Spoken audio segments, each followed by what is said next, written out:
The special thing about The Last of Us zombies is that they're not technically zombies.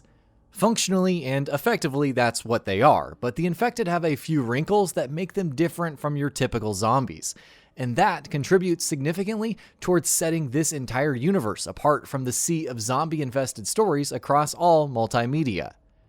Taken over by a fungal brain infection, these infected are still people, and questions about whether or not some semblance of the person they once were is still inside pose complex moral quandaries.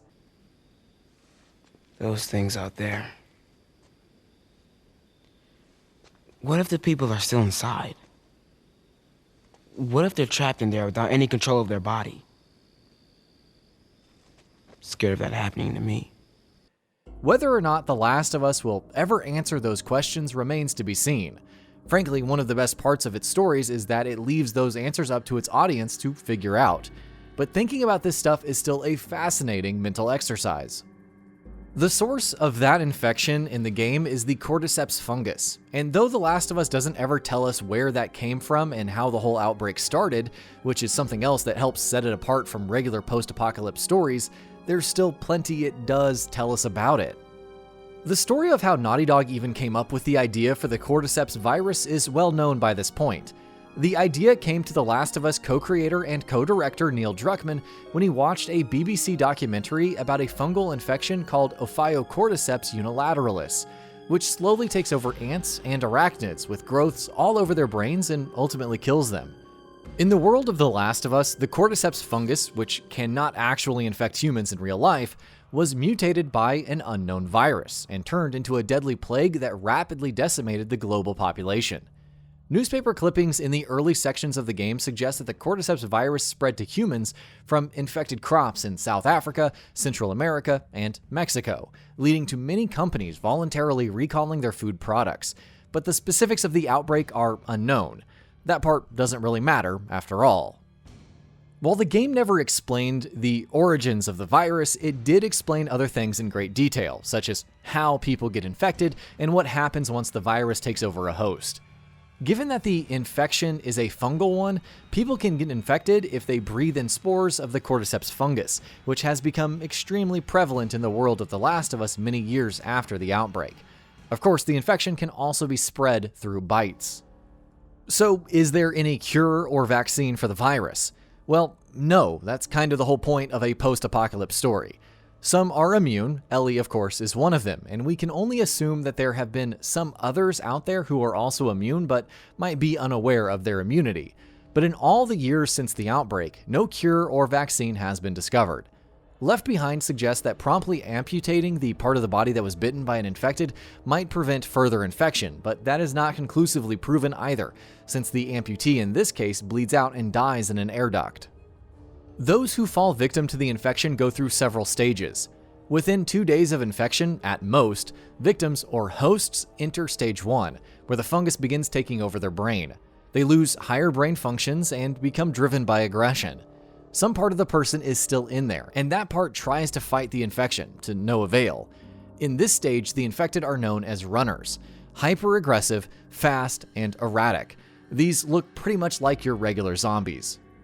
In stage 2, the fungus starts growing all over the brain and starts affecting and corrupting other things, such as vision. In this stage, the infected are called Stalkers. Their humanity is starting to completely disappear, and so is the part of them that tries fighting off the aggressive virus. While runners can often be heard moaning in pain as they fight for their lives, Stalkers are much more aggressive and vicious, and usually attack people on sight. Stage 2 is basically a bridge between the first and third stages. And so what exactly is Stage 3? Well, in Stage 3, the Cordyceps fungus has almost completely taken over the host. It has grown all over their brain and slowly starts leaking, for lack of a better word, outward, growing out all over their faces from their eyes, noses, and mouths. As you can imagine, the infected in this stage are completely blind, what with their eyes being covered by disgusting fungal overgrowths, and they see through sound. Through echolocation by making clicking noises. That's how they get their names in this second stage of the infected. Clickers. Usually, Stage 3 is it for the infected, but in some very rare cases, those who manage to survive for about a decade or so make it to Stage 4. In Stage 4, the infected have massive fungal growths all over their bodies, essentially like armor. In this stage, the infected are called bloaters. Due to their large size and their massive armor plating, they are sluggish and slow to move, but they can also withstand a lot of damage before finally going down. Bloaters can also throw sacks of mycotoxin at people, which explode upon impact and spray the toxin everywhere. In The Last of Us Part 2, Naughty Dog are introducing a new type of infected, Shamblers, which we can assume came into existence recently in the game's world, since they have never been seen before or mentioned before. Shamblers are quite similar to bloaters in that they are large, slow, and have massive plates of fungus all over their body. Shamblers can also spray a gaseous poison, while they also explode before they die, rendering them quite deadly. Which stage of the infection this is probably something that will be explained in The Last of Us Part 2.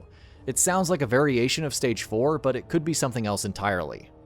What's even more horrifying about the infected in The Last of Us is that even after they die, they continue to be deadly. Because though the host body dies, the parasitic fungus inside of it continues to do work. It continues to grow and expand, taking over the corpse and its surroundings. It grows into big fungal plants all over the vicinity, and eventually starts emitting spores, which in turn go on to infect even more people. All of which is to say, how the Cordyceps brain infection spreads in The Last of Us is truly fascinating and terrifying. It's realistic enough and explained well enough to be truly scary, while it's also different enough that the infected don't just make you go, oh, yay, more zombies. The people themselves are often the main villains and the real threats in the world of The Last of Us, but there's no question that the infected can truly get our blood pumping.